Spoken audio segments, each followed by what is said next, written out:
Bonjour et bienvenue à tous. Nous sommes en direct pour 90 minutes depuis notre studio Cité Paradis. Nous sommes heureux de vous retrouver à l'occasion d'une table ronde organisée par BWT en partenariat avec l'ANIA et en association avec le mensuel RIA. Avant toute chose, sachez que vous pouvez poser vos questions et qu'elles seront relayées en fin d'émission. Pour cela, depuis votre écran, cliquez sur l'icône questions-réponses et inscrivez votre question. Au programme aujourd'hui, l'eau en industrie agroalimentaire.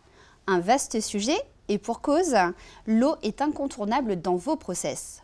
Le secteur agroalimentaire en est d'ailleurs un gros consommateur. À l'heure où les exigences réglementaires se multiplient, où les restrictions d'utilisation sont légion, comment faire pour moins et mieux consommer l'eau? Voilà des questions auxquelles nous tâcherons de répondre avec nos invités. Tout d'abord, à mes côtés, Mickaël Tourneau, responsable marché agroalimentaire chez BWT, Dimitri Monod, responsable d'activité Reuse BWT, bonjour, et Yannick Dezetan, responsable chauffagerie déshydratation chez Cristal Union. Bonjour. Mais également nos intervenants en duplex, Christophe Lascoste, directeur procédé eau chez Danone Waters, Julien Louchard, formateur en traitement et valorisation des effluents industriels de l'Office international de l'eau, Jean-François Herlem, coprésident du groupe de travail environnement de l'ANIA et directeur environnement du groupe Roquette, et Gilles Rouvière, délégué général de l'ANIA. Place à notre sujet, je laisse tout de suite la parole à Gilles Rouvière. Oui, merci beaucoup de me laisser introduire cette réunion. Comme vous le savez, les entreprises de l'industrie agroalimentaire sont extrêmement engagées depuis longtemps dans la réduction de leur consommation d'eau face aux contraintes et tensions d'accès croissantes, notamment dans le contexte du changement climatique très important. Elles souhaitent continuer à développer de nouvelles voies pour réduire leurs empreintes sur la ressource. Et ce défi industriel majeur requiert d'être à la pointe des dernières méthodes et technologies développées. Des solutions comme le recyclage des eaux qui permettent d'intégrer l'économie circulaire au sein même de nos processus industriels sont particulièrement prometteuses. Naturellement, cette transition nécessitant un accompagnement technique fort, l'ANIA a décidé de tisser des liens avec une entreprise experte ayant l'habitude des normes particulièrement exigeantes de l'industrie agroalimentaire. C'est pourquoi nous collaborons depuis maintenant 3 ans avec BWT, un leader européen du traitement de l'eau et expert des secteurs pour lesquels l'usage de l'eau est très réglementé, comme l'agroalimentaire et l'industrie pharmaceutique par exemple. Et ils vont aujourd'hui vous présenter les enjeux et leurs solutions liées au recyclage des eaux. Et je suis très heureux du coup de laisser la parole à Jean-François Herlem, responsable environnement du groupe Roquette et coprésident du GT Environnement de l'ANIA. Merci beaucoup. Alors, écoutez, je suis Jean-François Herlem, je suis le directeur environnement de Roquette. Donc, je vous présente rapidement Roquette. C'est une entreprise familiale mondiale qui possède plus de 20 usines dans le monde, réalise un chiffre d'affaires de 3,5 milliards d'euros et avec un emploi de plus de 8000 collaborateurs.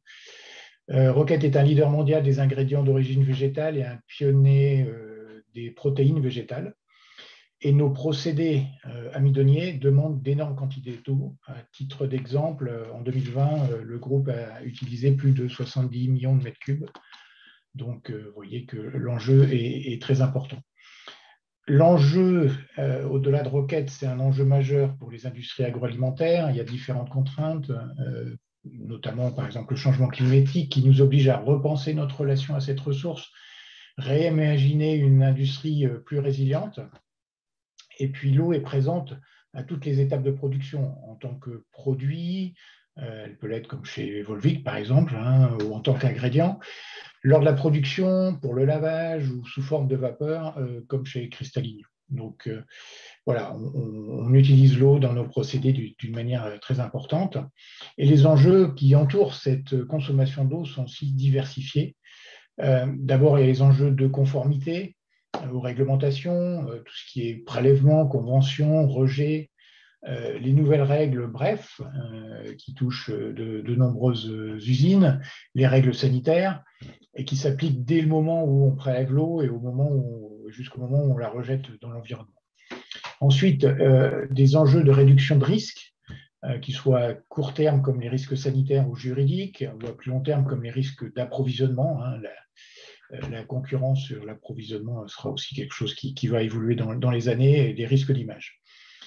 Ensuite, on a des ajouts d'éléments forts de réduction des prélèvements.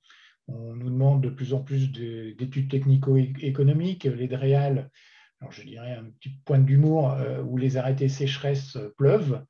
Donc voilà, il faut s'adapter à ces contextes, et on nous demande des réductions de 10 à 20% des consommations sur les sites. Donc c'est quelque chose clairement qui remet en cause nos façons de faire. Et ensuite, il y a un enjeu de valorisation des engagements environnementaux de nos sociétés, en interne ou en externe, auprès des consommateurs et des pouvoirs publics. Donc, dans ce contexte, la pression auprès des industriels est de plus en plus forte. On recherche l'efficacité énergétique et la mise en œuvre des 4 R qui vont vous être expliqués tout à l'heure. Et donc, ça devient urgent. Les industriels sont avides de méthodologies pratiques efficaces pour mettre en place cette stratégie de réduction et de sécurisation de la consommation d'eau, et des exemples concrets de réalisation et sources d'inspiration, tout en gardant bien sûr les aspects rapport coût-gain associés. Et donc c'est l'objet du webinaire aujourd'hui, et je suis très heureux que vous soyez nombreux à assister et qu'on ait des intervenants de grande valeur. Et donc c'est l'objectif de nous aider à progresser sur ces enjeux et faire de l'eau un outil de compétitivité. Et je laisse maintenant la parole à nos intervenants, et je vous souhaite un bon webinaire à tous. Merci à tous les deux pour votre intervention et cette introduction. Je vais maintenant donner la main à Julien qui va nous parler de la réutilisation des eaux en industrie agroalimentaire et nous dresser un état des lieux de la réglementation en vigueur. C'est à vous, Julien. Donc, l'objectif de la présentation qui va arriver, c'est de vous présenter à tous le contexte réglementaire qui bouge beaucoup, hein, comme on va le voir, avec des modifications qui permettent enfin de se lancer dans les projets. Et avant de rentrer, vous verrez, dans la réglementation, je vous présenterai, comme l'ont fait d'ailleurs Gilles et François, le pourquoi, c'est-à-dire pourquoi se lancer dans les 4 R, et finalement quelques informations sur le contexte au niveau des usages, des contraintes, et ce besoin finalement de prélever moins et de consommer moins d'eau. Alors maintenant, est-ce que ça va être bon? Vous avez la main, Julien. Ah bah c'est parfait, j'ai essayé, alors c'est parfait, j'y vais. Donc, la réutilisation des eaux en industrie agroalimentaire. Alors, quelles sont les possibilités? Donc là, vous avez accès à la présentation. Alors, les possibilités techniques, elles seront largement présentées après. Alors, je veux pas spolier un petit peu la fin, mais les possibilités techniques sont existantes. Donc, l'objectif là de cette présentation, c'est de vous exposer la réglementation. Alors, ça sera française, hein, sur cette présentation. La réglementation européenne et hors Europe est différente, mais de faire le focus sur la réglementation française, il y a des contraintes, mais il y a des leviers. Donc, très rapidement, Julien Louchard, je suis formateur à l'Office international de l'eau sur le traitement et la valorisation des effluents industriels. On est une association, en fait, nos 30 ans cette année. Sur notre site internet, pour information, vous pouvez retrouver notre rapport d'activité et les nouvelles, et vous aurez notamment des nouvelles et des informations clés sur l'industrie et un petit peu sur le sujet dont on va parler aujourd'hui. En information clé, on est 140 employés, on a 4 piliers d'action: la formation des pros, l'appui technique, système d'information, connaissances et données, et enfin l'animation et la coordination de réseaux d'acteurs. Alors, avant d'entrer dans le vif de la réglementation en quelques minutes, on va rappeler effectivement, alors François Herlem on a abordé un petit peu le sujet, c'est qu'aujourd'hui, il y a des challenges qui sont très forts pour l'industrie agroalimentaire, et très clairement, la stratégie des 4 R est une des solutions pour les problématiques qu'on va présenter. Après, évidemment, la réglementation qui peut être un frein ou pas dans ce contexte. Alors, classiquement, et l'objectif de cette diapo, c'est qu'en tant qu'industrie agroalimentaire, vous allez prélever donc, de la ressource, soit avec de l'eau brute, donc de l'eau superficielle dans les lacs ou les cours d'eau, ou de l'eau souterraine, ou bien vous allez acheter de l'eau potable à la collectivité. Et que ce soit de l'eau brute ou de l'eau potable, par rapport aux objectifs qualité, vous allez aussi avoir une nécessité, parfois, de purifier, en fonction donc, des exigences qualité alimentaire, de purifier l'eau prélevée. Une fois que cette eau aura été utilisée, elle sera rejetée, soit directement dans le milieu naturel avec votre propre station d'épuration, soit avec ou sans pré-traitement, en fonction de votre convention de rejet et des capacités de la station d'épuration collective, au réseau d'assainissement. Donc là, on est sur quelque chose de très classique que vous connaissez depuis de nombreuses années. À cela arrive effectivement une problématique qui s'accentue d'année en année, et le problème, c'est qu'elle s'accentue rudement vite, c'est le stress hydrique. Donc, le stress, c'est la corrélation entre le besoin en eau sur un territoire et la disponibilité de cette ressource. Alors, le stress, il est évidemment plus marqué en fonction des saisonnalités. Ce qui est très important, c'est de voir l'évolution, c'est-à-dire que là, je vous ai montré, vous avez une carte de Water Resource Institute, de leur application Aqueduc, et on voit en fait que sur le water stress, la France n'est pas hyper bien lotie, et aux surprises, la partie la moins bien lotie, c'est même le nord de la France. Contrairement à certaines idées reçues. Et ce qui est inquiétant, si vous voulez, c'est la différence au niveau de cette carte il y a quelques années et surtout les projections. Les projections ne sont absolument pas rassurantes. Et à un moment donné, quand il y a beaucoup d'usages sur une ressource qui s'affaiblit, on parle du conflit d'usage. Et le conflit d'usage peut être entre l'utilisation domestique de l'eau, l'utilisation liée à l'énergie, notamment au refroidissement, l'utilisation évidemment agricole qui est utilisée par temps sec, là où la ressource est la plus contraignante, et l'usage industriel.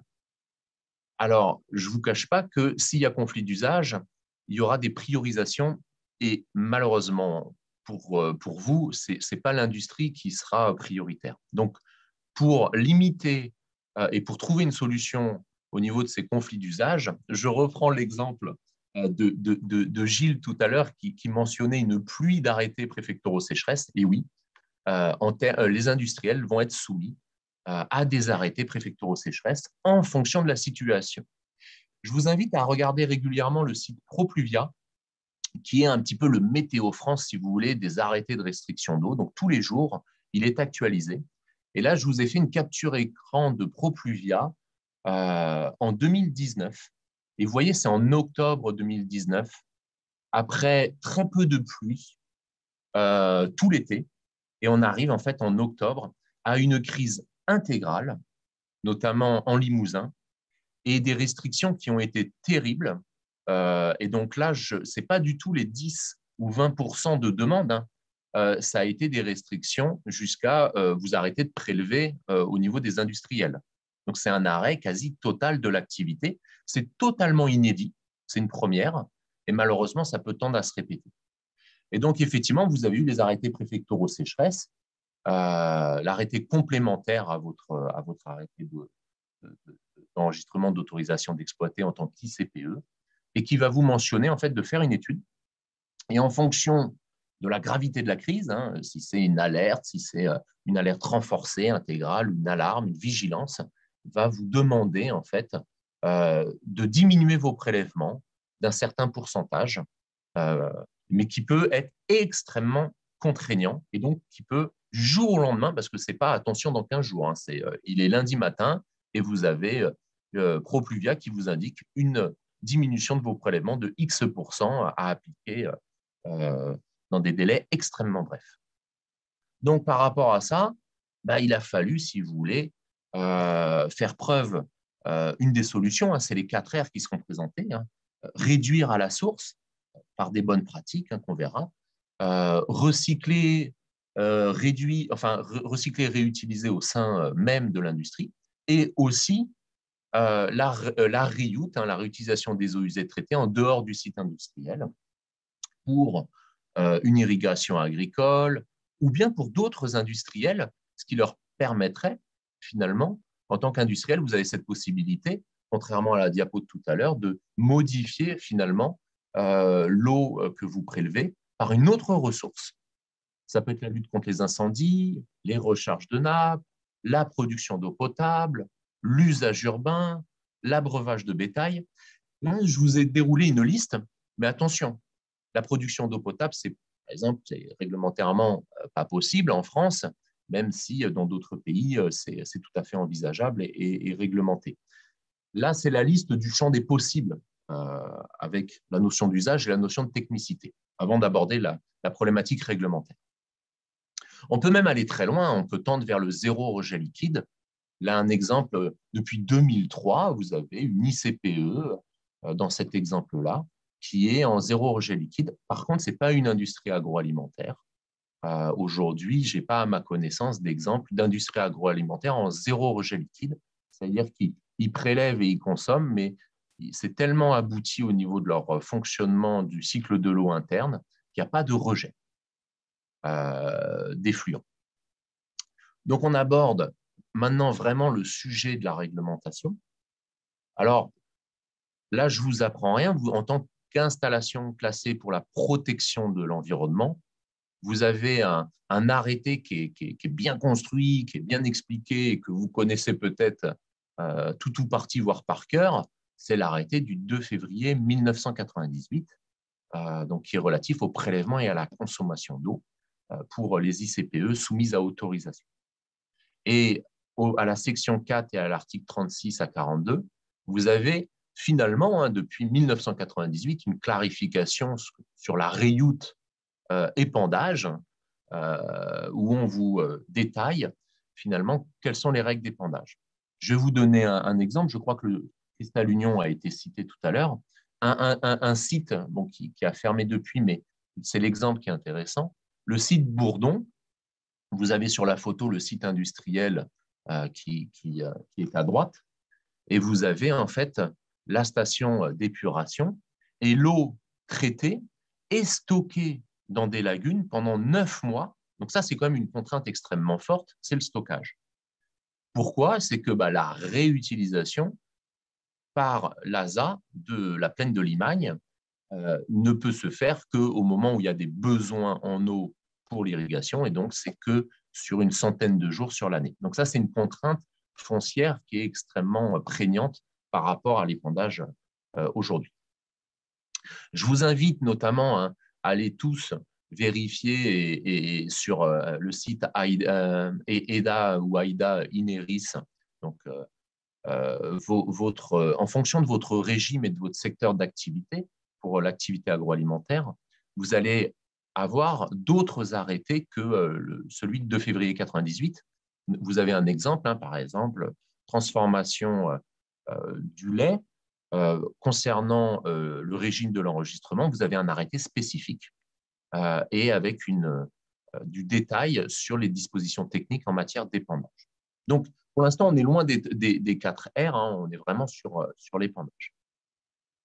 Et puis, tout à l'heure a été indiqué le mot bref, qui sont donc les meilleures techniques disponibles pour les industriels qui émettent largement et qui sont dans les ICPE qui intègrent l'IED. Et je vous donne cet exemple très précis, c'est que le bref Food, Drink and Milk, qui a été sa nouvelle version qui date de 2019, fin 2019, eh bien, dès début 2020, vous avez un arrêté ministériel. Et alors là, vous allez voir, c'est un grand chamboulement. C'est que c'est applicable pour les IED au 4 décembre 2023. Et on vous dit très clairement qu'afin de réduire la consommation d'eau et le volume des effluents à queue rejetés, Les meilleures techniques disponibles consistent à recourir à le 7.A et une ou plusieurs autres techniques indiquées, et je vous laisserai découvrir un peu du point B à K. Mais le plus important, c'est que le socle, c'est le 7.A. Et le 7.A, c'est quoi? C'est le recyclage ou la réutilisation de l'eau. Alors ça, c'est quand même un sacré bouleversement. En 2020, le 27 février, par arrêté ministériel, on dit une IED, c'est-à-dire vraiment les ICPE qui prélèvent et qui consomment beaucoup d'eau, eh ben, vous avez l'obligation de recycler ou de réutiliser votre flux d'eau. Et il faut appliquer ça en 2023, c'est-à-dire pour demain. Donc, alerte générale. Et on vous dit, en applicabilité, ça peut ne pas être applicable pour des raisons d'hygiène et de sécurité. Donc ça, c'est énorme. C'est-à-dire que vous, en tant qu'industriel, il faut faire une étude pour finalement pas prouver, dans le cadre du bref, que vous pouvez faire du recyclage ou de la réutilisation. Il faut prouver que vous pouvez finalement que vous n'êtes pas en capacité de le faire pour des raisons d'hygiène et de sécurité. Donc c'est une formidable possibilité de lancer des projets de recyclage et de réutilisation. Et c'est tout nouveau.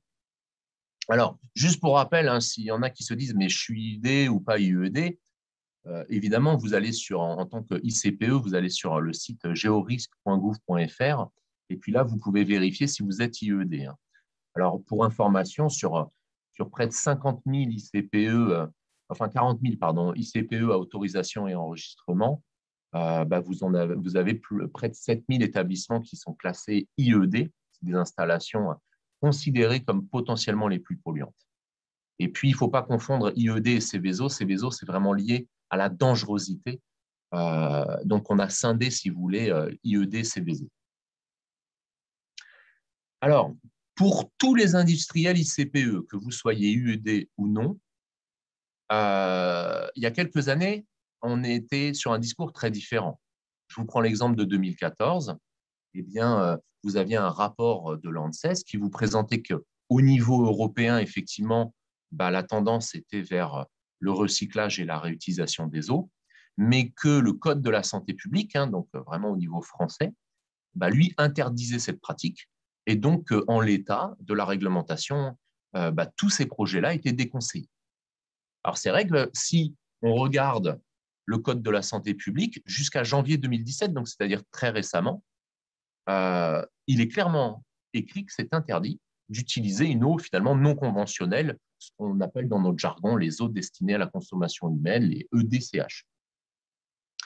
Et par contre, et là ça devient très intéressant, c'est qu'en 2018, cet article 3 a été modifié et on a enlevé le mot interdit en indiquant clairement qu'on peut utiliser une eau qui n'est pas qualifiée d'eau potable destinée à l'alimentation humaine, mais qu'il faut se référer à un article L1322-14. Donc, on va mener l'enquête et je vous présente cet article qui a été créé, le 1322-14, et alors lui qui ouvre ces possibilités-là et qui se met finalement en raccord avec l'obligation IED au niveau des brefs.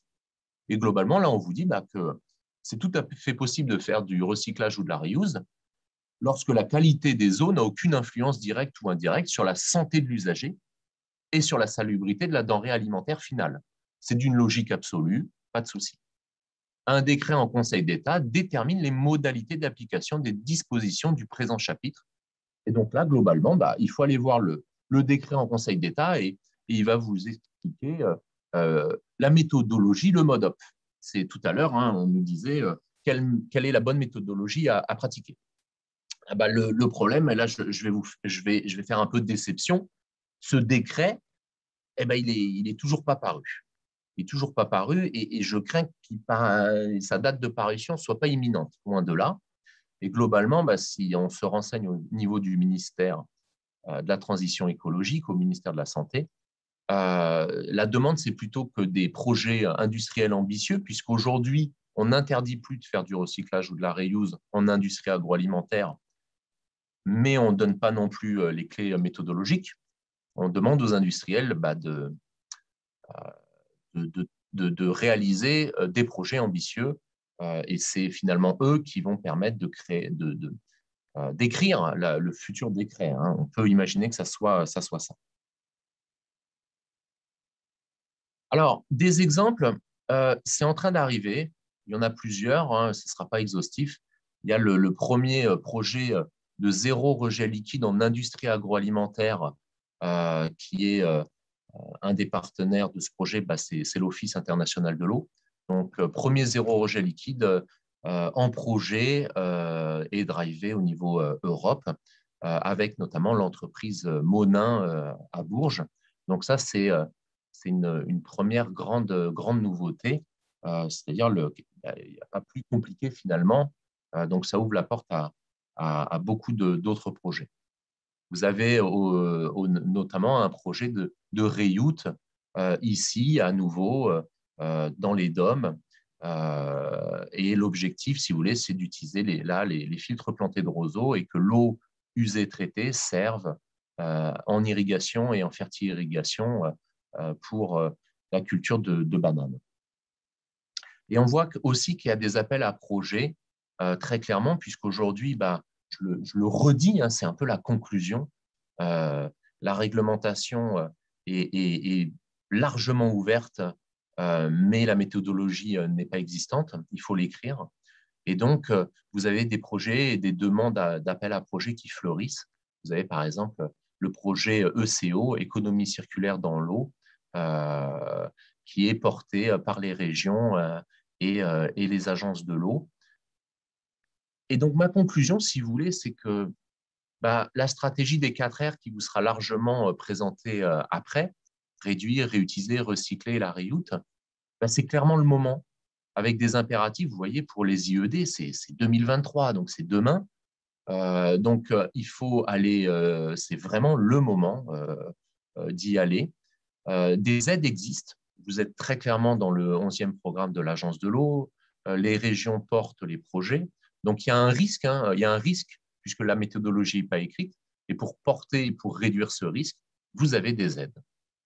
Il faut une concertation, n'allez surtout pas partir tout seul. Il faut une concertation avec l'ADREAL, avec l'ARS par exemple, mais il faut aussi concerter avec des réseaux d'acteurs, hein, typiquement l'ANIA.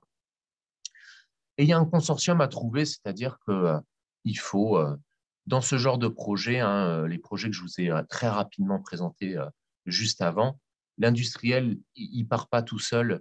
Il faut effectivement monter un consortium pour réussir ce projet, que ce soit effectivement l'industriel, bien sûr, mais des bureaux d'études de qualité, des équipementiers pertinents avec de l'expérience et des experts indépendants. Et je pense que voilà, on est arrivé au bon moment pour monter ces projets et réussir le challenge qui nous attend. Donc voilà pour cette présentation et je vous remercie pour votre écoute. Merci beaucoup Julien pour cette belle présentation. Michael et Dimitri vont maintenant aborder l'approche globale proposée par BWT. Messieurs, c'est à vous. Merci et bonjour à tous. Donc quelques éléments de contexte hein, avant de rentrer concrètement dans la définition de cette stratégie 4R. Alors je ne vais pas revenir pour le coup sur cette notion de stress hydrique hein, qui a largement été évoquée par les précédents intervenants. Ce qui peut être intéressant par contre, c'est d'aborder l'angle des économies d'eau en fait, sous les aspects différents que peuvent avoir les industriels. Le premier, c'est que c'est au-delà d'une nécessité, ça peut être une démarche volontaire de certains groupes industriels. Et ça, il faut le mettre en avant. Bien entendu, parfois c'est une nécessité. Hein, si vous êtes raccordé à un réseau communal et qu'il y a une baisse de demande en eau, c'est les habitants qui seront prioritaires, hein, comme l'a précisé l'OIO. Donc il faut être capable de réagir par rapport à ça. Et le troisième point, c'est que les industries agroalimentaires, et il faut s'en féliciter également, sont des entreprises locales, à contrario difficilement délocalisables. Par contre, elles ont un besoin de croissance. Et pour permettre à ces sociétés de continuer à grandir, elles doivent pouvoir accéder à un volume d'eau, je dirais identique, ou en tout cas pas le restreindre. Une deuxième notion qui est extrêmement importante avant de se lancer dans cette fameuse stratégie 4R, c'est la maîtrise de ses besoins, ce qu'on va appeler le diagnostic cartographie ou la cartographie hydrique. C'est vraiment la première étape essentielle, fondamentale en fait, qui consiste in fine pour vous industriels à connaître vos consommations en eau, que ce soit d'un point de vue qualitatif, que ce soit d'un point de vue quantitatif. Alors quand on parle de cartographie, c'est précis, hein, c'est au niveau des différents ateliers de consommation et non pas en sortie de STEP, pour pouvoir justement quantifier, maîtriser vos flux et pourquoi pas les réutiliser à ces mêmes points. Donc ça, c'est la première notion. La deuxième, si vous voulez vous lancer dans un projet de réutilisation d'eau, il y a une première étape pour le coup hein, de design importante qui est de conception. On va parler d'études de faisabilité qui peut être théorique mais qui peut passer par un essai pilote. Parce que vous l'avez compris, on va sur des nouveaux champs d'investigation et on a besoin de concrétiser des notions de coûts d'investissement, de coûts opératoires. On le voit là, par exemple, actuellement, on est sur un projet sur la filière de lavage 4e gamme, hein, tout ce qui est salade et autres. On est en train d'essayer de trouver des alternatives au traitement chimique classique. Donc on va passer par des essais pour valider, par exemple, la performance de l'ozone par rapport à une javel classique. Et la troisième étape, toujours par rapport à un investissement, c'est effectivement la réalisation, la mise en place qui découle hein, tout simplement de cette étude de faisabilité. Mais il faut aller plus loin, il faut également se projeter dans l'exploitation, dans le suivi de la performance et se donner des critères de qualité avec des plans de progrès, par exemple. Alors cette stratégie 4R, qu'est-ce que c'est exactement ?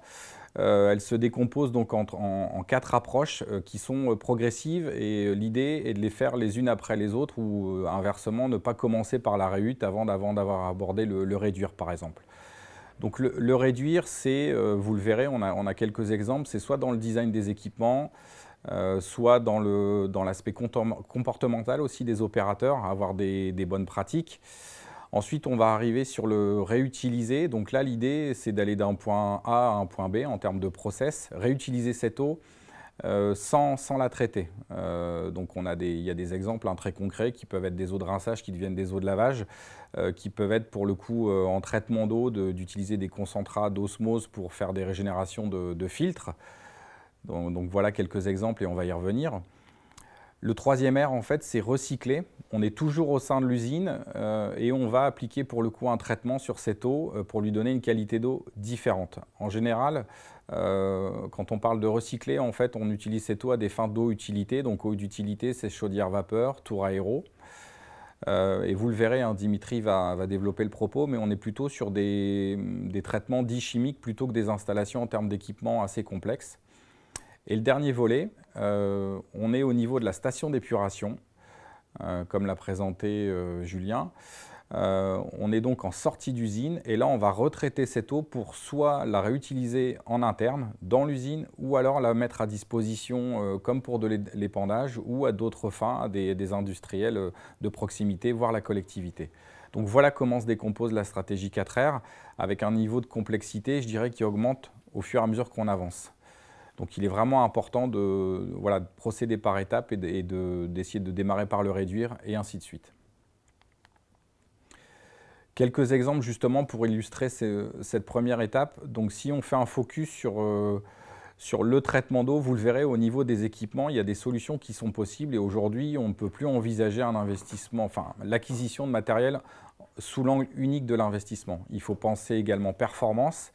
Et il faut être capable de challenger les technologies entre elles. Ça, c'est la première chose. La deuxième, c'est le comportemental. C'est peut-être le plus facile à mettre en œuvre. Donc là, on va parler de formation, on va parler de méthodologie, de guide de bonne pratique. Et le plus parlant en industrie agroalimentaire, c'est travailler par exemple sur les opérations de nettoyage en place qui sont fortement consommatrices d'eau, où on peut assez facilement, je dirais, faire des économies de manière assez conséquente. Et le troisième, on va parler plutôt d'un niveau fonctionnel hein, au niveau des installations de traitement d'eau, c'est-à-dire que déjà dans l'approche, on va plutôt designer du matériel sur le bon débit, le bon besoin pour éviter d'avoir trop de temps d'arrêt qui vont nécessiter par exemple pendant ces temps d'arrêt prolongés des phases de nettoyage. Ça c'est la première chose. Et la deuxième, c'est qu'aujourd'hui on a de plus en plus de capteurs de data disponibles pour le suivi d'installation et il faut utiliser cette data soit par une supervision, soit par des systèmes dédiés pour faire de la prévention et éviter toute dérive. Donc voilà le niveau, je dirais, fonctionnel pour permettre en fait de suivre en ligne vos installations et d'anticiper des pertes en eau éventuelles. En termes d'équipement, il y a 2 exemples, mais si on devait en citer qu'un, en fait, le premier, c'est l'adoucissement. C'est le matériel in fine le plus répandu en industrie agroalimentaire, hein. Il n'y a pas un site industriel aujourd'hui agroalimentaire qui n'a pas besoin d'adoucir son eau. Donc chaque industriel est concerné par cette typologie de matériel. Et aujourd'hui, quand on est sur un système industriel, on peut, en optimisant les sens de fonctionnement, que ce soit le sens de traitement et le sens de régénération, engendrer des économies d'eau et de sel. Ça peut aller de 25% sur des systèmes dits industriels, comme vous avez là en photo, par exemple, c'est avec des multivannes en façade, ou sur des systèmes plus standards, on peut aller, en travaillant sur le sens des flux, jusqu'à 40% d'économie d'eau et en sel. Voilà pour le premier exemple. Et le deuxième, l'osmose inverse, technique membranaire, historiquement également extrêmement utilisé en industrie agroalimentaire, hein, que ce soit pour abaisser les chlorures, que ce soit pour abaisser les nitrates, ou encore dernièrement dans les process infantiles par rapport au chlorate. La technique membranaire, en fait, aujourd'hui, il faut se donner comme référentiel en termes de rendement non plus 75%, mais il faut aller jusqu'à 85, voire 90% en travaillant sur la conception du matériel. Voilà, il faut être capable de se donner des objectifs plus élevés et de perdre cette notion, enfin voilà, d'aller au-delà des 25% de rendement pour limiter les pertes en eau. Le deuxième R, c'est le réutiliser. Donc, on va comme on l'a expliqué, parler de boucles courtes et sans traitement. Donc, l'idée, c'est de valoriser une eau qui est de bonne qualité, disponible dans des process différents. Donc, si on fait un focus sur notre métier, hein, BWT, sur le traitement de l'eau, un premier exemple, la filtration sable. Certains industriels, des gros consommateurs d'eau, hein, il faut avoir comme référentiel en industrie agroalimentaire, on peut aller jusqu'à du 50, 100 mètres cubes heure, parfois 200 même, et avec des batteries de filtre à sable, comme c'est représenté là ici sur la photo, avec une possibilité au final de récupérer ce qu'on appelle les eaux de rinçage. Vous les réinjectez en tête d'installation et on fait tout simplement 20% d'économie sur le cycle de fonctionnement de ce filtre à sable. Un deuxième exemple, l'instrumentation en ligne que vous allez avoir dans vos lignes de traitement d'eau, hein, c'est notamment caractéristique dans tout ce qui est filière d'embouteillage où on met beaucoup de capteurs pour vérifier la qualité de l'eau, que ce soit le chlore, l'analyse de TAC, de turbidité et ainsi de suite. Vous avez là des valeurs unitaires en fait d'eau perdue, ça va osciller entre 15 et 60 litres heure. Donc si vous avez 2-3 capteurs, ça nous amène à 100 litres heure et par jour c'est déjà 2 mètres cubes. Et cette eau-là en fait est de bonne qualité et très facilement récupérable également. Il suffit d'avoir un bac avec une pompe de reprise et pareil réinjecté en tête de ligne. Donc un deuxième exemple assez simple de valorisation d'eau possible. Et le troisième, on est sur, pour le coup, de la décarbonatation sur résine. Donc, c'est une technologie largement employée dans la filière de la boisson et notamment des softs, mais également dans les brasseries pour abaisser le TAC de l'eau. Et là, l'idée, en fait, est de récupérer les eaux de rinçage en régénération. On les stocke et on les utilise pour l'eau de dilution du cycle suivant. Et ça nous emmène, en fait, à diviser par 2 le volume d'eau utilisé par régénération. Donc on est sur des systèmes extrêmement simples qui permettent de valoriser une eau, soit en la réinjectant en tête de ligne, soit en l'utilisant pour le cycle suivant de régénération. Et si on dézoome un peu et on se met à l'échelle d'un chaînage complet de traitement d'eau, on peut envisager aujourd'hui de récupérer les concentrats d'osmose, par exemple, pour effectuer le lavage des filtres à sable, pour faire la régénération des adoucisseurs. Donc on est vraiment sur des applications croisées pour augmenter le rendement hydrique d'une installation. Et je vais passer maintenant la main à Dimitri pour présenter le troisième R, recycler. Donc dans cette troisième approche, recycler, on reste en boucle courte, donc au niveau encore de l'usine, en amont de la station d'épuration. Quelles sont les solutions pour cette approche? Les solutions, elles vont principalement être chimiques. Alors pourquoi chimiques? Parce qu'on va surtout s'attarder à maintenir le caractère bactériologique de l'eau, donc avec une bactério stable, sans s'attaquer aux caractéristiques en elles-mêmes de l'eau. Donc des solutions chimiques avec un impact économique faible, donc des solutions simples, robustes, des équipements sécurisés et avec une maintenance plutôt aisée par les équipes. L'avantage de ces solutions, c'est qu'on va donc être sur des ROI donc inférieurs à 3 ans, surtout avec les aides de l'Agence de l'eau.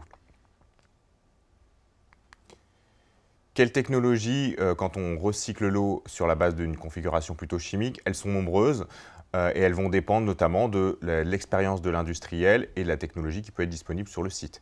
Donc ça va être le dioxyde de chlore, solution donc désinfectante. Attention notamment aux molécules précurseurs pour cette technologie qui vont demander un peu plus de vigilance en termes de manutention. L'ozone, technologie qui est déjà utilisée sur certains sites avec un fort pouvoir désinfectant.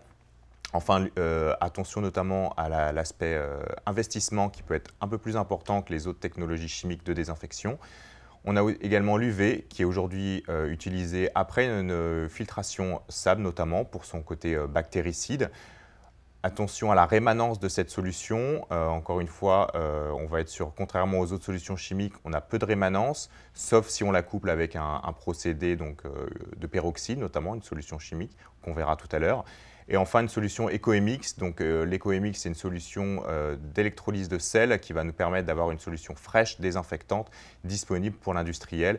Et là aussi, avec une mise en œuvre plutôt aisée. Donc, des technologies aujourd'hui disponibles, simples, pour recycler l'eau au plus proche du process. Un exemple, notamment dans l'industrie laitière, donc avec une eau de vache. On est sur une eau de vache qui n'était pas valorisée par l'industriel, car trop fluctuante en termes de DCO, avec une flore interférente importante et donc des analyses légionnelles donc non conformes. Donc, pour pouvoir utiliser cette eau, il a fallu donc la désinfecter, lui apporter une certaine sécurité bactériologique, ce qui a pu être fait donc avec la mise en place notamment d'UV, mais couplé avec un système de peroxyde pour assurer justement une rémanence de la désinfection dans l'installation client. Donc là, l'avantage, c'est qu'on est sur une solution avec un impact environnemental réduit, donc pas de sous-produits, des résultats donc conformes avec une flore interférente non identifiable, donc totalement maîtrisée dans l'installation, et une réduction des fréquences de nettoyage de la tour. Donc on le voit dans le petit schéma ci-dessous. Donc avant la mise en place de cette solution, on avait des pics au niveau de la flore interférente, pics qui sont totalement maîtrisés après la mise en place de cette solution. Comme l'a dit Michael, l'approche des 4 R, c'est une approche, j'ai envie de dire, chronologique et donc il faut commencer donc par réduire avant d'utiliser, avant de reroute et donc de travailler donc en boucle longue à la fin de la chaîne de la station d'épuration. C'est vraiment le dernier levier, la dernière question à se poser pour aller plus loin, ce qui implique des technologies donc plus poussées. On va être sur une qualité d'eau qui va être moins bonne, donc un impact économique plus important avec des équipements techniques, principalement membranaires, qui vont aussi avoir un impact sur le suivi de ces installations. Donc ça va demander donc, des équipes mieux formées et aussi des coûts opératoires également plus importants que sur une solution recyclée où on va être au cœur du process. Quelles technologies peuvent être utilisées aujourd'hui? On va être sur des technologies principalement membranaires, l'ultrafiltration et l'osmose. Aujourd'hui, ça représente 90% des solutions utilisées pour ce type de recyclage en fin de station d'épuration. La différence principale, c'est que l'ultrafiltration, on va s'attaquer aux solutions, aux particules non dissoutes, donc avec un seuil de filtration à 0,1 micron. L'osmose, on va s'attaquer donc aux matières dissoutes, notamment à la minéralité. Donc le type de technologie à mettre en place va grandement dépendre de la qualité d'eau à traiter, mais également de la qualité d'eau que vous souhaitez atteindre, et donc de son utilisation. Encore une fois, ces technologies vont aussi avoir des séquences de nettoyage différentes. Donc l'ultrafiltration, séquence de nettoyage très régulière, quotidienne, voire tous les 2 jours. L'osmose, fréquence de nettoyage qui sera à définir, mais avec des sessions de nettoyage plus longues qui peuvent aller de la semaine, voire au mois. Ça dépend, voilà, chaque site est différent. Un exemple aujourd'hui d'utilisation de cette technologie d'ultrafiltration en fin de station d'épuration, c'est l'usine, donc une usine de valorisation de biomasse animale sur laquelle il y avait une problématique de rejet. Donc l'usine rejette trop d'effluents, elle doit trouver une solution pour moins rejeter. Donc la solution, c'est de recycler en fin de station d'épuration et d'utiliser cette eau pour des applications de nettoyage et d'utilité sur le site. Et donc ça s'est fait notamment avec une technologie d'ultrafiltration qui a permis de sécuriser le caractère bactériaux, couplé à un système d'UV qui nous permet aussi d'avoir une désinfection encore un peu plus poussée pour garantir aussi bien la sécurité du matériel que la sécurité des hommes qui peuvent être en contact avec cette eau. Donc c'est 15 000 m3 aujourd'hui recyclés par an sur cette installation, un impact environnemental réduit, on rejette moins et on réutilise cette eau. Ce qui est intéressant de noter, c'est qu'on a une qualité d'eau de baignade en sortie de la station d'épuration. Alors, les employés peuvent également s'y baigner, mais ce n'est pas le cas sur ce site, je vous rassure. Et on a des aides de l'agence de l'eau à hauteur de 40%. Donc c'est vraiment quelque chose qui aujourd'hui est impulsé par les agences de l'eau et il ne faut pas hésiter à les solliciter. Aujourd'hui, ce qu'on constate, c'est que dans la majorité des cas, quand un industriel se lance dans un projet de recyclage, un essai industriel est indispensable. Pourquoi? Parce que chaque effluent est différent, chaque cas est unique, on est sur des secteurs d'activité qui sont variables et des utilisations qui le sont également. Et donc pour pouvoir simuler justement ce caractère unique en fait, de cette eau à traiter, seul un essai industriel est pertinent parce qu'il permet justement d'identifier les différentes phases de fonctionnement de l'usine, ce que la théorie ne le permet pas aujourd'hui. Donc c'est vraiment aujourd'hui on constate aujourd'hui, hein, parce qu'on est notamment là, on va lancer un essai industriel dans une industrie fromagère. Et ce qu'on voit, c'est qu'il y a des vraies différences entre la théorie et la réalité, d'où l'essai industriel. Notamment pour simuler les phases de lavage. Donc, c'est-à-dire qu'en théorie, on va pouvoir se dire qu'une phase de lavage, sur une solution membranaire, notamment d'osmose, organe le plus sensible, ça va être toutes les semaines ou tous les mois, mais cette phase, elle pourra vraiment être perturbée par des phases de nettoyage spot sur le site qui peuvent arriver à certains moments de la semaine et qui vont perturber l'installation.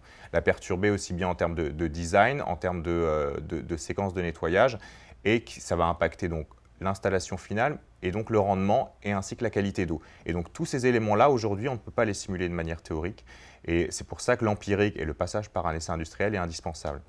Ça nous permet aussi d'assurer l'efficacité et la viabilité du système, donc on a des résultats concrets. On n'est plus sur de la base de la théorie, mais on est vraiment sur ce que vous allez vraiment obtenir. On est sur un chiffrage précis des coûts, donc avec un essai, vous savez parfaitement combien vous allez consommer de produits chimiques, quel va être le rendement de l'installation et quels vont être les différents besoins en énergie. Et ce qui est intéressant, c'est que vous garantissez les résultats. Vous les garantissez aussi bien d'un point de vue physico-chimique que d'un point de vue en termes de rendement. Donc, donc même au niveau des DREAL, vous allez pouvoir leur proposer la vraie qualité d'eau que vous avez. Et donc ça, c'est un avantage vraiment pas anodin. Merci à tous les deux. Vous, chez vous, n'oubliez pas de poser vos questions. Dimitri et Mickaël pourront y répondre en fin d'émission. Tout de suite, retour au duplex avec Christophe qui va nous expliquer comment Danone a mis l'eau au cœur de sa stratégie.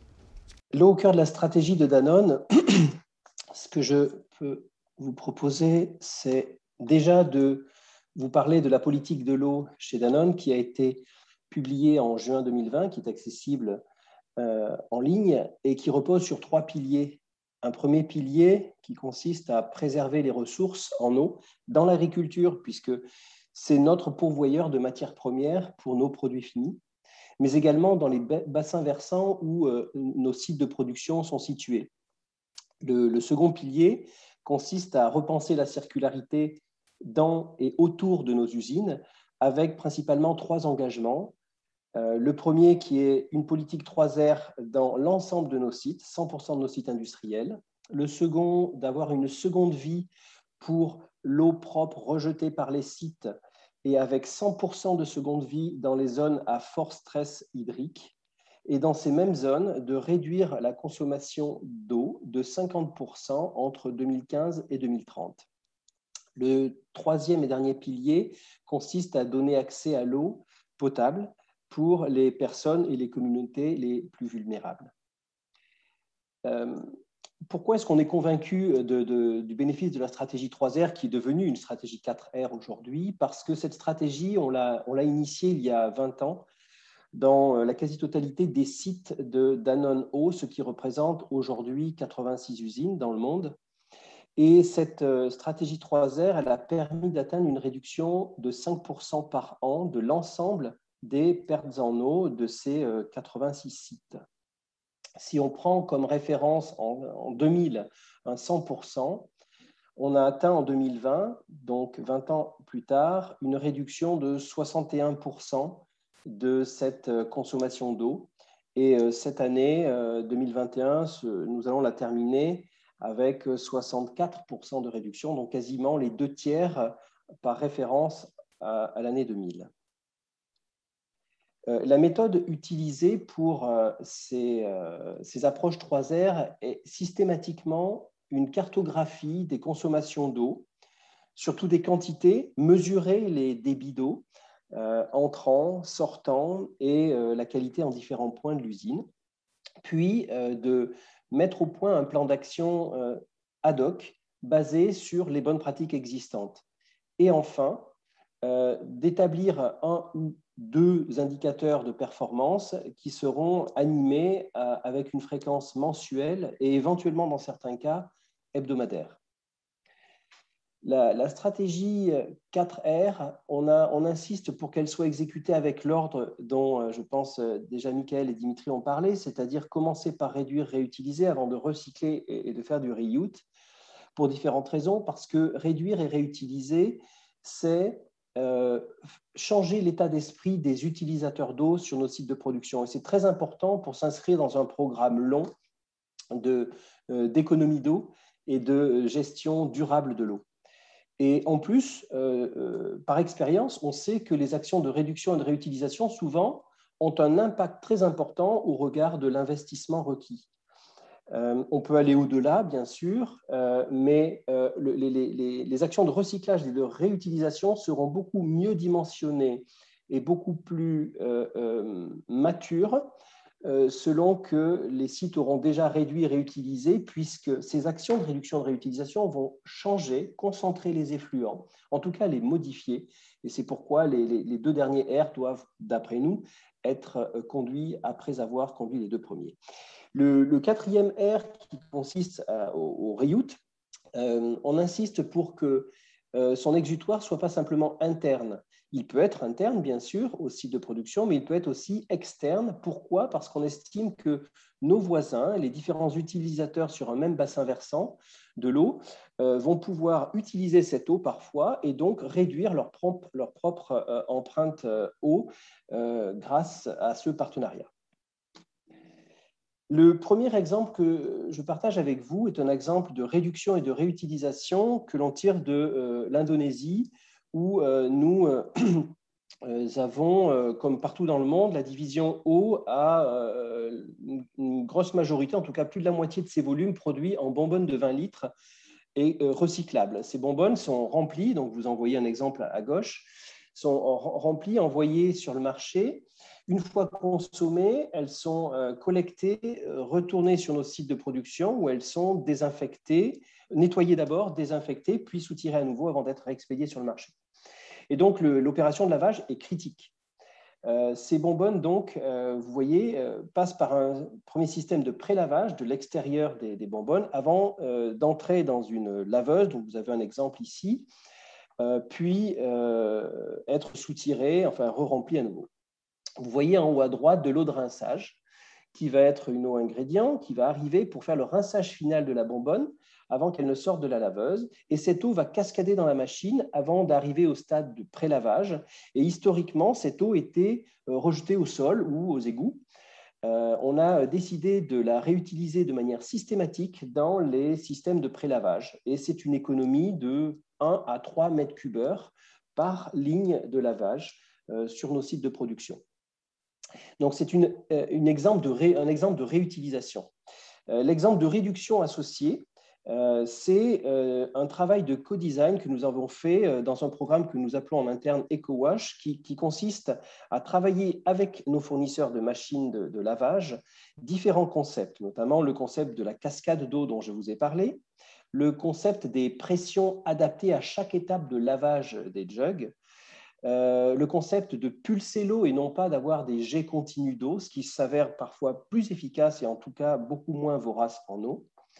Des buses qui, par leur géométrie, sont adaptées à chacun des usages. Une récupération des condensats, parce qu'une partie du lavage a lieu avec des détergents à chaud. Et des systèmes de rideaux d'isolement pour éviter que les produits chimiques, détergents d'un côté, désinfectants de l'autre, ne se mélangent et ne conduisent à plus de consommation d'eau et de produits chimiques. Parce que plus on réduit les produits chimiques, plus faciles seront les opérations de recyclage et de reuse. Donc, c'est économie d'eau et économie de produits chimiques. L'exemple suivant est un exemple de Volvic qui a été conçu et mis en œuvre avec BWT et où on recycle l'eau. Vous voyez en haut à gauche la collecte des eaux de rinçage sur nos soutireuses d'eau minérale de l'usine de Volvic. Et ces eaux collectées restent dans des circuits propres, hygiéniques et nettoyés. Derrière, on a un poste de contrôle pH-conductivité qui vont permettre un tri de ces eaux pour que, si nécessaire, elles soient envoyées en eau de service ou même en eau usée. Sinon, au système de recyclage avec un premier système de filtration suivi de 2 tanks de 50 tonnes qui est existant en l'occurrence, et ensuite d'un système de boucle d'ozonation permettant d'ozoner à 0,2 mg par litre d'ozone avec un temps de contact voisin de 2 heures avant que cette eau passe sur un UV basse pression pour réduire l'ozone à un résiduel inférieur à 0,1 mg par litre. Puis filtration sur 5 microns et envoi de cette eau comme eau de process sur l'usine de fruits. Le recyclage présent nous permet une économie de 200 000 m3 par an, ce qui est très important.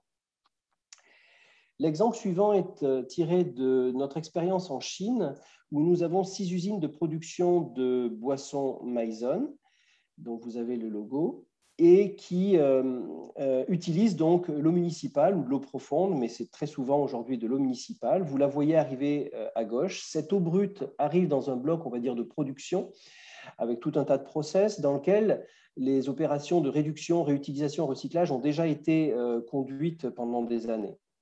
Et néanmoins, tous les effluents de ce process arrivent sur une station d'épuration interne et cette STEP, une fois le traitement effectué, rejeter à 100% l'effluent vers un réseau intercommunal conduisant à la STEP publique. Nous avons décidé de mettre en place un système reuse en sortie de cette STEP et ce système reuse, concrètement, a conduit à réduire le rejet vers la STEP publique de 100% à 30%. Les 70% sont sous une forme d'un reuse externe de 20% vers la ville, je vous en parlerai dans un instant, et de 50% en reuse interne pour d'autres usages que nous allons voir. Le reuse consiste en plusieurs étapes. D'abord, une piscine de collecte et de tampons, puis un poste de chloration, une ultrafiltration. Sortie de l'ultrafiltration, cette eau est envoyée sur des tanks vers lesquels les camions de la ville viennent chercher de l'eau pour effectuer des opérations de lavage des routes afin de contrôler les poussières et donc la pollution de l'air, qui est un phénomène assez récurrent dans certaines villes chinoises. Derrière, on a un bac tampon, puis un charbon actif d'élimination du chlore avant de passer sur une osmose inverse, nouvelle chloration et bac tampon pour les différents usages internes que sont eau de refroidissement, les eaux d'irrigation et les eaux de nettoyage, lessive, flush des toilettes, nettoyage de sol ou incendie, ce qu'on appelle globalement les eaux utilités. La qualité de cette eau aujourd'hui est potable, si bien que nous avons l'ambition de faire un pilote, enfin nous y travaillons en ce moment dans un des 2 sites, pour faire un pilote sous contrôle de l'administration permettant d'utiliser ces eaux non plus simplement en eau utilité, mais également en eau de process pour rincer les machines et les bouteilles. Aujourd'hui, nous avons donc planifié un nouveau site, l'équipement d'un nouveau site l'an prochain. Par moment, nous arrivons à atteindre 100% de reuse et nous prévoyons d'ici 2024 d'équiper nos 6 sites chinois de production de boissons. Je vais terminer sur le dernier exemple de Volvic pour le projet reuse en cours d'évaluation. Donc, vous voyez sur ce layout simplifié l'usine de fruits en haut à gauche qui génère un effluent qui arrive sur une station d'épuration dédiée. Vous avez au premier plan une seconde usine, l'usine d'eau minérale, qui a ses propres rejets arrivant en sortie de cette station et les 2 rejets sont dirigés vers la STEP intercommunale. On y retrouve la boucle de recyclage dont je vous ai parlé il y a un instant, avec 200 000 m3 par an d'économie grâce à la réutilisation vers l'usine fruits. Et donc, le projet de Reuse, qui est au stade pilote aujourd'hui, industriellement, permettrait une économie de 500 000 m3 par an, ce qui est assez colossal. Alors, comment fonctionne le pilote? Le pilote, d'abord, ça fait 9 mois et il nous reste 3 mois d'études. Il est conduit avec un cofinancement de l'Agence de l'eau, Loire-Bretagne, et avec le support de la société IFB Environnement, qui possède notamment une grosse expertise sur les fils plantés de roseaux. La station d'épuration que vous retrouvez ici à gauche, donc dans sa sortie, on a un bloc d'analyseurs en ligne analysant le carbone organique total, la turbidité, pH et conductivité, qui permettent de faire à terme, mais y compris aujourd'hui, un tri pour envoyer éventuellement l'effluent vers la steppe intercommunale, comme c'est le cas aujourd'hui, ou vers le pilote. À terme, nous prévoyons un lagunage de 3 jours, mais qui pour le moment, au niveau pilote, pour des raisons d'emplacement, ne fait que 3 heures. Donc, ce n'est pas vraiment un lagunage à ce stade. Ensuite, nous avons l'opération de filtres plantés de roseaux qui permettent d'éliminer le carbone organique total en partie, la demande chimique en oxygène et les matières en suspension. Les filtres plantés de roseaux, dont vous voyez l'évolution entre mai et août 2021, sachant qu'ils ont été plantés en février de mémoire. Donc, en sortie des FPR, on va sur un poste de chloration au bioxyde de chlore, puis sur une ultrafiltration dont l'objectif sera d'éliminer tous les micro-organismes, plus les matières en suspension, la turbidité résiduelle, suivi d'un charbon actif de consommation du bioxyde de chlore, et enfin une osmose inverse partielle, ce que nous étudions, plusieurs scénarios, mais dont un où l'osmose inverse serait réservée non pas à 100, mais 50% du flux sortant. Ensuite, nous terminons par un poste de désinfection à l'ozone, suivi d'un UV de destruction de l'ozone, mais avec un dimensionnement permettant d'utiliser la combinaison ozone-UV pour tester des phénomènes d'oxydation avancée si cela était nécessaire. Et enfin, là encore, l'objectif est de produire une qualité d'eau potable qui serait utilisée sous le contrôle de l'administration et si la réglementation le permet, mais on souhaite pouvoir bénéficier d'une expérimentation en eau de process de rinçage, bouteilles et lignes. Voilà. Pour terminer, quelques recommandations sur l'optimisation de l'empreinte eau. On pense que partir des basiques est absolument nécessaire et les basiques pour nous, c'est mesurer la quantité et la qualité d'eau et cartographier cette eau sur vos sites de production. La seconde, c'est de suivre une stratégie 4R dans l'ordre, comme on a assez dit, réduire et réutiliser avant de sauter trop vite sur des solutions de recyclage et de reuse. Sensibiliser toutes les équipes. Il y a un vrai changement d'état d'esprit et sans le soutien des équipes, rien n'est possible. Manager la performance avec un ou plusieurs indicateurs clés et une routine, pourquoi pas mensuelle. Comprendre la variabilité des rejets de la station d'épuration et sachez qu'on l'a dit, les 3 premiers R, les 3 premiers vont influer sur ce qui rentre dans la steppe et le 4e R du reuse sera dépendant de ce que la steppe va sortir et donc il est important d'évaluer cette variabilité et le mieux est une opération pilote comme ce que disait Dimitri à l'instant. Et enfin, le reuse, c'est pour une circularité interne au site de production, mais ça peut être aussi externe.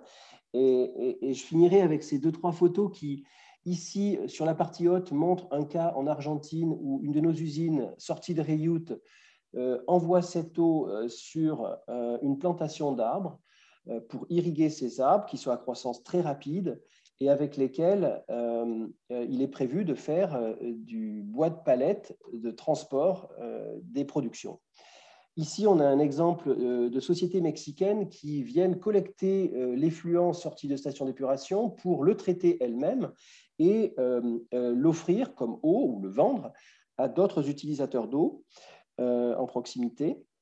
Ici, c'est Cemex. Pourquoi? Parce qu'aujourd'hui, cette grosse entreprise internationale de production des bétons utilise nos concentrats d'osmose inverse au Mexique pour fabriquer les bétons. Et il y a des avantages à utiliser ces concentrats d'osmose inverse. Donc, c'est vraiment une solution gagnant-gagnant, mise en œuvre depuis 2015 au Mexique. Et enfin, l'exemple chinois que vous connaissez déjà. Voilà, je vous remercie de votre attention. Ce partage d'expérience qui nous aura fait un petit peu voyager. Yannick, dans le monde agricole aussi, l'eau est un enjeu. Oui. Avant de vous laisser la parole, nous allons visionner une très courte vidéo explicative.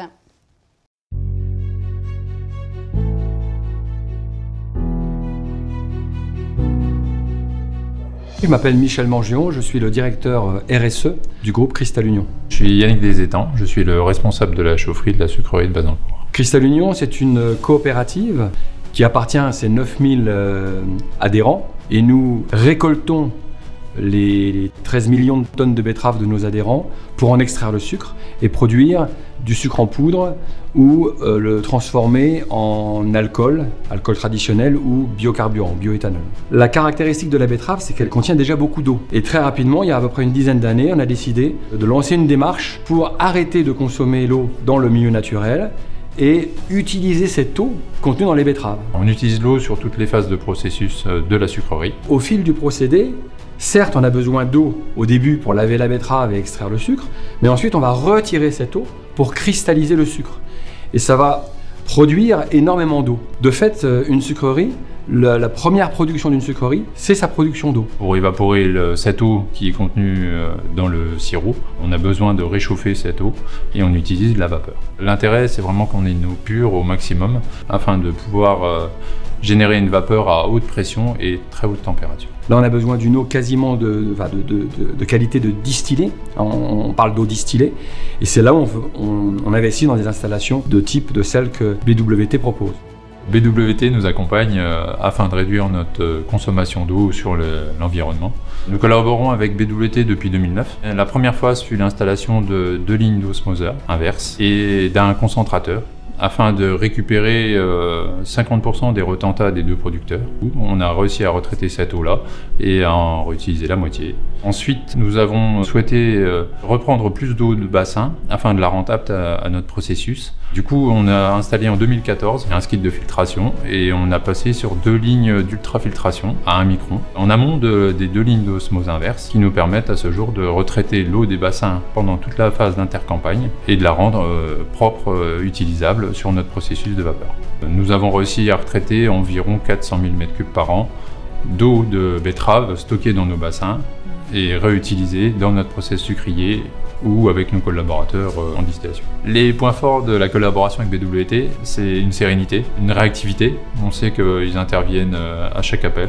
Ils nous aident à la maintenance. Ils réalisent un suivi de la qualité d'eau en sortie comme en amont. Entre 2010 et 2020, nous avons réussi à réduire notre prélèvement d'eau dans le milieu naturel de 57%. Et cette eau, on va ensuite chercher à la recycler le plus de fois possible dans nos procédés. On va même regarder autour de nos usines s'il n'y a pas d'autres usages possibles pour être recyclés. Et à la fin, il en restera encore qu'on va épandre sur les champs de nos agriculteurs, ce qui permet à nos agriculteurs de lutter efficacement contre le déficit hydrique qui risque d'augmenter avec le temps.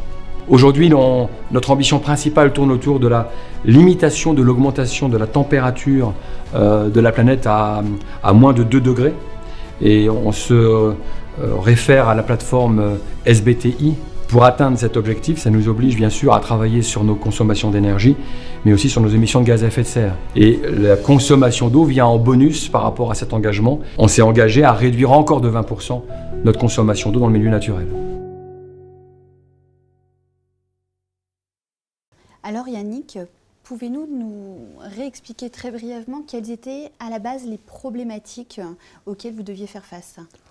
Les problématiques qu'on avait rencontrées directement, c'était on souhaitait absolument ne plus puiser d'eau dans les nappes phréatiques pendant toute la phase de production de betterave.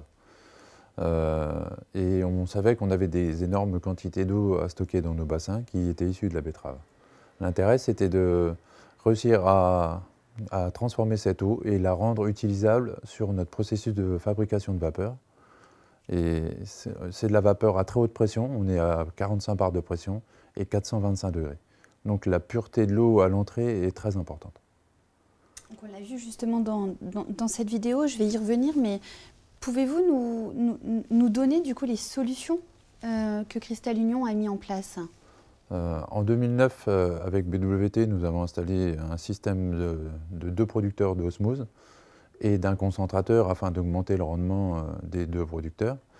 Et en 2014, après des essais qui ont été réalisés avec BWT, nous avons installé 2 lignes d'ultrafiltration en amont des lignes d'osmose afin de pouvoir commencer à retraiter de l'eau stockée dans nos bassins pendant l'intercampagne et pouvoir la rendre apte à la fabrication de vapeur à très haute température. Tout à l'heure, avant de débuter l'émission, on échangeait ensemble et vous me parliez de l'eau stockée dans la betterave et je crois que c'est une donnée plutôt intéressante en fait. Oui, elle n'est pas exclusivement dédiée à la fabrication de vapeur. On peut aussi, comme on l'a vu dans les présentations précédentes, l'utiliser sur les phases d'épandage. On sait qu'on a traversé 3 années de stress hydrique important. Et pendant ces phases-là, on aide nos coopérateurs pendant des phases d'épandage sur culture pour leur permettre d'irriguer ou au moins épandre sur les cultures afin d'amener aussi un certain amendement parce que l'eau de betterave est chargée en potasse et en matière minérale et ça aide énormément la culture, surtout sur les premières pousses ou les premières levées de plantes. J'avais demandé à ce qu'on remette effectivement la slide parce qu'on le voit hein, du coup à l'écran, les résultats ils sont assez saisissants et j'aurais bien aimé que vous commentiez quelques résultats. Si vous arrivez à les lire de là. Ouais, non, d'ici je ne les lis pas, mais oui, depuis l'installation de la ligne de retraitement, on arrive à recycler 400 000 m3 année. Et ce qui représente à peu près dans les 4 millions de mètres cubes sur les 10 dernières années, je pense. C'est à peu près les chiffres que j'ai en tête. On voit également que 100% du coup de l'eau des betteraves est réutilisée. Oui. L'intérêt, c'est sur toute la période de stockage de l'eau, pendant toute la campagne, on va stocker l'eau et la réutiliser pendant les phases d'intercampagne. Et en même temps, on a des... Cristal Union, ce n'est pas que des sucreries, il y a aussi une déshydratation et une distillation. Et derrière, sur la distillerie de Cristanol, on peut leur retrocéder de l'eau pour qu'ils puissent l'utiliser dans le process. Et nous, de notre côté, on peut aussi s'en servir pour l'épandage, comme je l'ai dit, pendant toutes les phases d'intercampagne. Et ça nous permet aussi de stocker de l'eau afin de ne pas réépuiser dans les nappes pour les phases de démarrage. Ça nous permet de réutiliser l'eau qu'on a stockée de la campagne précédente pour nous permettre de relancer le processus de fabrication du sucre et pouvoir redémarrer une campagne sans avoir besoin de repomper dans les nappes. Dernière donnée, avant de clôturer cette table ronde, je vois également une utilisation de produits chimiques réduite. Je crois que pareil, en fait, dans le climat actuel, où il y a beaucoup de notions d'aller vers du plus en plus propre, je crois que cette information, elle est très importante également. Oui. Les procédés historiques, on va dire, de fabrication d'eau déminée sont les chaînes de numérisation et on sait elles sont très fortement consommatrices de produits chimiques et qui nous forcent aussi à stocker cette eau et qui est difficilement réutilisable du fait d'être chargée dans les solutions soudes et acides. Et il faut que l'on puisse retraiter ces eaux-là. Et le fait de passer sur des solutions d'ultrafiltration et d'osmose, les nettoyages en place, les NEP, sont plus espacés, plus réduits. Et ça nous permet de limiter les rejets et d'avoir besoin de stocker beaucoup plus d'eau dégradée pendant ces phases-là. Merci beaucoup. Donc, comme je le disais, notre tour de table touche désormais à sa fin. Et donc, on va maintenant laisser place aux questions, le temps que mes collègues me communiquent les premières questions. Ils sont plus rapides que moi. Je n'ai pas eu le temps de finir ma phrase. Première question, justement, pour vous, Yannick. Quelle est la qualité du coup d'eau obtenue et quelles sont les pistes pour ces 20% supplémentaires ?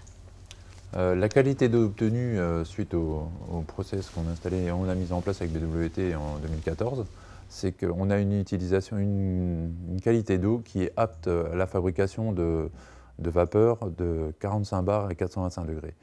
Ça nécessite une pureté de l'eau avec des conductivités inférieures à 5 microsiemens, une absence de TH et aucun TA-TAC et une absence totale de silice. Et c'est grâce à ces paramètres physico-chimiques de l'eau qu'on arrive à avoir une vapeur de qualité pour le process sucrier. Après, sur les futures pistes d'amélioration des 20% supplémentaires, ça reste encore une phase d'essai. On a toujours des développements. Le monde sucrier se renouvelle de jour en jour. Et pour l'instant, je ne peux pas vraiment communiquer là-dessus. Très bien, secret. Alors, ce serait visiblement une question pour Julien. Pouvez-vous aborder, s'il vous plaît, la question de la pression économique, donc niveau de prix du mètre cube d'eau pour les industriels selon les régions et évolution prévisible? C'est une question, ça va être difficile d'y répondre avec précision. Je vais essayer de botter en touche. Non, la question du prix de l'eau, elle est hyper importante. Vous avez en fait le prix de l'eau à la facture. Alors ça, les industriels le connaissent bien. À ce prix de l'eau, vous devez ajouter des traitements qui permettent notamment à ce que l'eau potable ou à l'eau, donc l'eau potable que vous achetez ou bien l'eau que vous prélevez, l'eau brute que j'avais mentionnée, donc là, le prix est radicalement différent, bien sûr. Là, vous en faites une autre process, donc il y a un coût. On parle du vrai prix de l'eau. Il est important que l'industriel calcule son vrai prix de l'eau. Le dernier exemple que j'ai en tête, c'est un industriel qui a une facture. Quand il regarde sa facture, il est entre 1 et 2 euros le mètre cube. Mais en fait, quand il regarde ce que ça lui coûte en assainissement, ce que ça lui coûte en purification, il est plus à 7 ou 8 euros le mètre cube. Donc, c'est un exemple qu'il faut regarder. Là où il y a une énorme différence, parce que je vois un petit peu là les remarques, les mails qui passent, où il y a beaucoup d'interrogations sur les CAPEX, les OPEX, les taux de retour sur investissement, avec une demande d'informations, si possible, précises. Alors, je vais être très décevant. Il n'y a pas d'informations précises. C'est clairement du cas par cas. Et je pense qu'autour de la table, on va plutôt aller dans ce sens-là. C'est vraiment du cas par cas. Et l'énorme différence, c'est que aujourd'hui, on n'est plus sur un taux de retour sur investissement pour appliquer les 4 R. On va être sur, bien sûr, le TRI, mais on va être aussi sur de la sécurisation. C'est-à-dire, à l'avenir, quand vous avez un arrêté préfectoral sécheresse qui va vous indiquer que vous devez réduire en cas de crise de 20, 30 ou 40% vos prélèvements en eau, si vous ne l'avez pas anticipé, on n'est plus du tout dans cette notion de taux de retour sur investissement. On est vraiment sur une réflexion de sécurisation. Il est hyper important de sécuriser vos eaux. Donc, de toute façon, pour répondre à cette question, vous êtes obligé de passer par une étude parce qu'il y a… Et en plus, on le voit très bien, les industriels, une fois qu'ils ont fait cette étude, contrairement au monde urbain, ne vont pas forcément partager ces données. Donc, la donnée des CAPEX, des OPEX et des taux de retour sur investissement, elle n'est pas publique au niveau des industries. Donc, j'ai botté un petit peu en touche, mais j'espère avoir apporté quand même quelques éléments de réponse. Merci Julien. Alors, des questions qui arrivent pour Christophe. Donc, première question. Monsieur Lascoste indique vouloir bénéficier de la possibilité d'une expérimentation, mais en expérimentation, vous pourrez utiliser l'eau pour le process de… Alors, attendez. Mais en expérimentation, vous pourrez utiliser l'eau pour le process de production de produits qui seront commercialisés. Il faut lever tout risque d'incompréhension. L'eau ingrédient, en l'occurrence, par exemple, la Volvic, c'est de l'eau minérale naturelle. Et ça restera de l'eau minérale naturelle. Et en aucun cas, l'eau que nous mettons dans une bouteille d'eau minérale serait autre chose que de l'eau minérale naturelle untouched by man, comme on dit.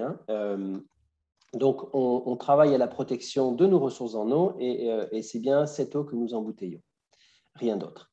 Par contre, dans les usages que nous avons et les besoins d'eau sur nos sites industriels, il y a des eaux utilisées, et je crois en avoir parlé, donc toutes ces eaux-là, aujourd'hui, on a le droit de faire des systèmes de de reuse ou de recyclage pour venir sur ces usages d'eau qui ne sont pas en contact avec le produit fini, avec les circuits et les machines d'embouteillage.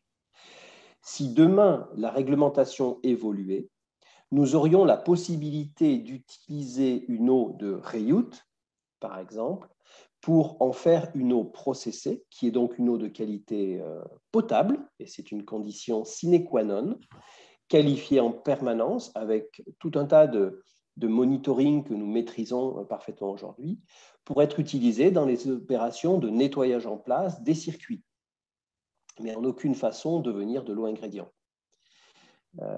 Voilà. Et donc, et c'est quelque chose que certaines usines, par exemple, on parle beaucoup de ce qu'aujourd'hui l'Europe et la France ne permettent pas sur le plan réglementaire, mais il ne faut pas aller très très loin, puisqu'en Belgique, des choses sont autorisées. Nous avons 2 sites industriels chez nos collègues des produits laitiers frais qui utilisent des systèmes de reuse pour produire de l'eau utilité, de l'eau de process aujourd'hui, parce que la réglementation le permet. Et d'autres pays, notamment en Asie, pour certains, vont jusqu'à autoriser le zéro liquid discharge, voire l'imposer pour des eaux de la même façon de process.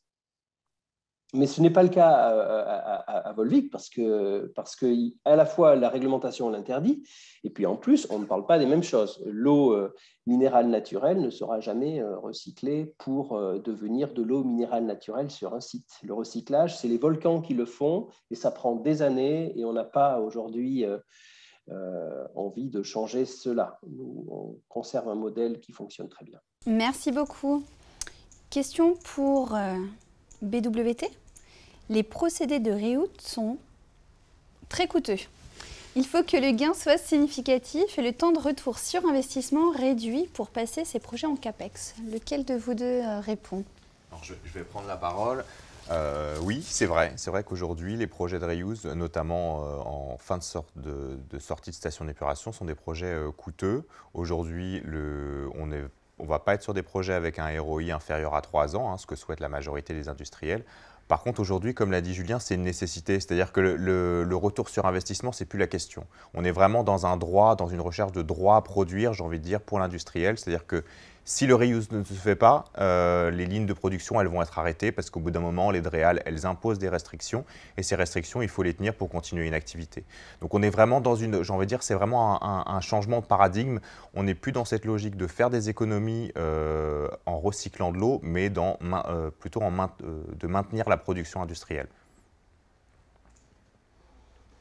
Merci. Est-ce qu'on a encore quelques questions? Alors, je ne sais pas s'il y en a beaucoup qui arrivent. Je vois que l'heure tourne. Donc, si vous pouvez me les mettre en priorité. Voilà. Alors, toujours pour vous, peut-être Michael, non? D'un point de vue réglementaire, est-ce possible de recycler et de réutiliser de l'eau contenant des produits de sanitation en vue d'une réutilisation au sein du processus de fabrication?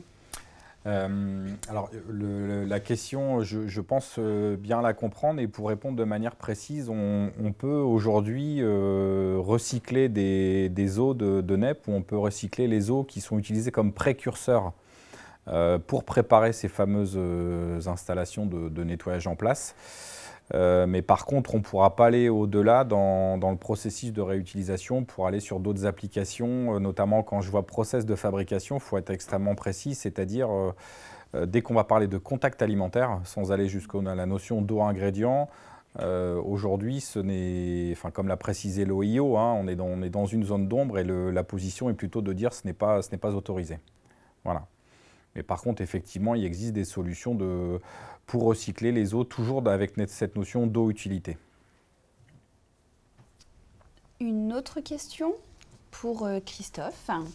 Quels objectifs quantitatifs de réutilisation d'eau s'est fixé Danone et comment ces objectifs sont-ils fixés? Nous avons une instance, le cycle de l'eau, qui... sur tous les métiers chez Danone, vient fixer des objectifs et nous participons dans la discussion à ce qui est faisable et avec quel timing. Donc, c'est cette instance centrale qui vient regarder fort d'un comparatif, d'un benchmark interne, quels sont les efforts à produire, fonction pour un pays de sa position, de son niveau de maturité, de sa capacité à investir.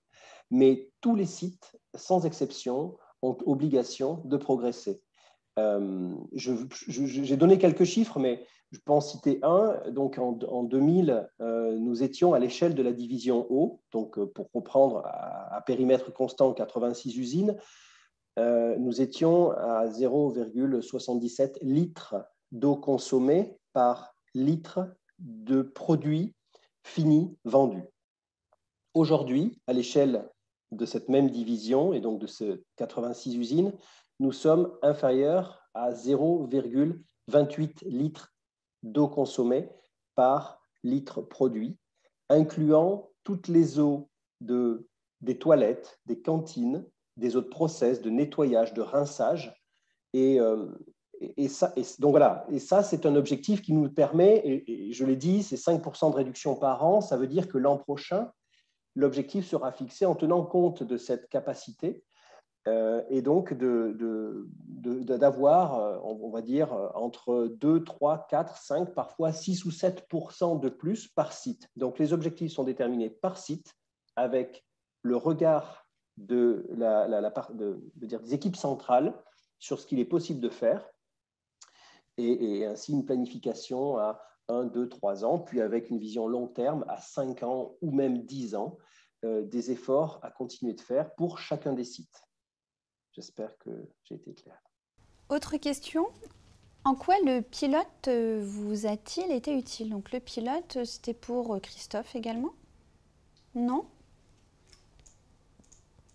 Si. Alors, je préviens que Volvic, c'est Danone. Oui, c'est bien ça.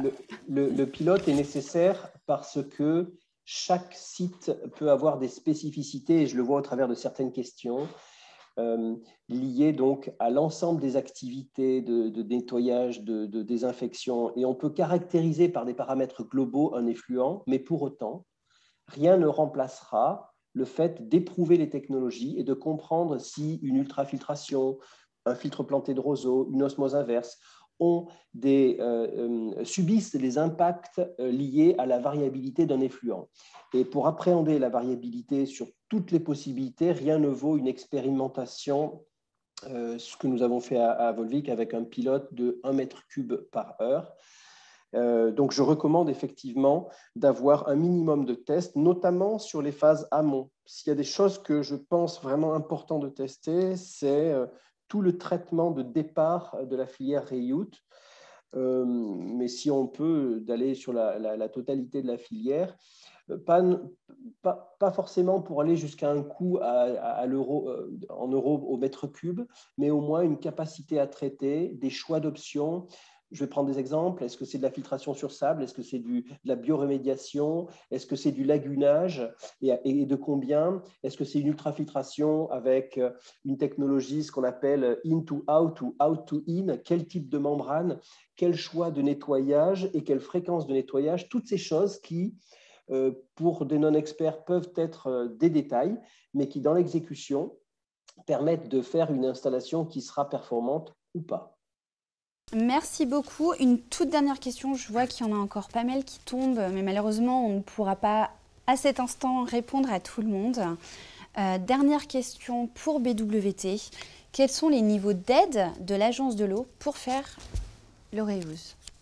Alors, très bonne question. Aujourd'hui, les niveaux d'aide sont importants. Les agences de l'eau financent vraiment ces démarches de recyclage d'eau et on a des taux qui peuvent aller jusqu'à 50%, donc aussi bien pour la phase étude, donc pilote, comme l'a dit Christophe, que sur la phase industrialisation finale. Donc voilà, des taux importants aujourd'hui. Il faut vraiment en profiter et les agences de l'eau sont derrière les industriels pour les inciter à recycler.